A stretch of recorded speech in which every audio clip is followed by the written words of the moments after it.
So when you were building this project, how did you present it? Did you just share a kind of like a topic, a brief description with your GitHub link, or did you package to Yeah, make it? you can. There's so many ways. So in meetings, you could something that people don't do is they just like, hey, what did you kind of work on? What project that you built? There's ways you can do it, right? You could show your code and explain it.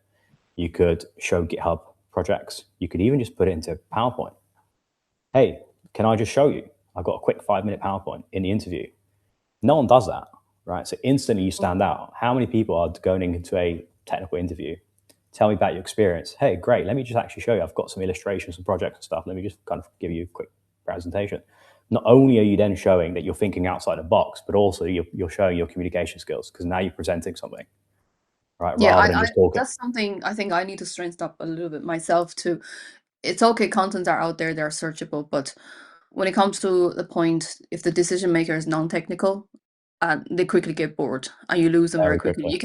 You can see the glares go over. So I'm trying to kind of find a sweet spot is combine a bit of Hmm. technical language and also common language that they Hmm. understand and appreciate. And you kind of win them in the first 30 seconds. At least you hold the engagement and attention. So I'm actually thinking exactly like you said, have a bit of visual as a leading opener, and then kind of then you can bring it into some snippets of code rather than just showing the whole block. At Yeah. least you can walk through that. That give them a bit of confidence. Okay, firstly, I understand what she's talking about or what problem she's trying to solve.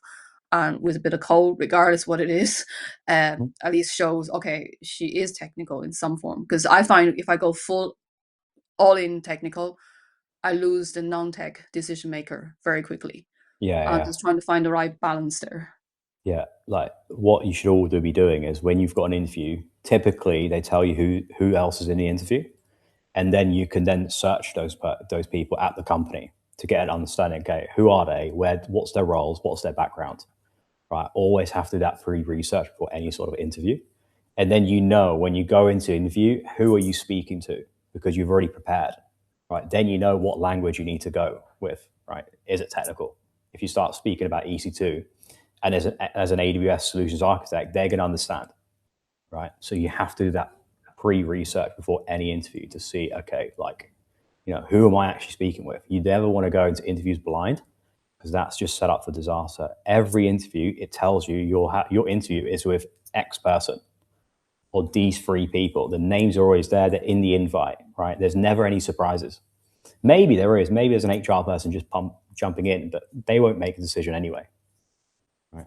It's Is it always just. normal you just have a dedicated slot, say you're interviewing by this principal, solution architect, or the next one is going to be the hiring manager, or the next one is going to be a HR person. Is it normal to have all of them appear at one time? Yeah, it's completely random. Okay, okay. It's completely random company to company. Typically, you will speak to a recruiter, then the hiring manager, and then you'll speak to a technical person, like potentially a third round if it is. And then, yeah, it's so varied. Like, first is always like a recruiter, so just a screening. Then you have a call with the hiring manager, or it might even be like a technical interview. You pass that, then typically it's like a wider interview where it's like couple people from the same team. So maybe it's like an architect, an engineer, maybe a consultant, right? And they make like a joint decision. So you meet a wider team. That's typically how it works. And lots of interviews I've been in, it's been like that. So you speak to one recruiter, then you have your actual technical interview. You pass that, and then it's like a group discussion just to see if you kind of like vibe, with the rest of the team and wider team.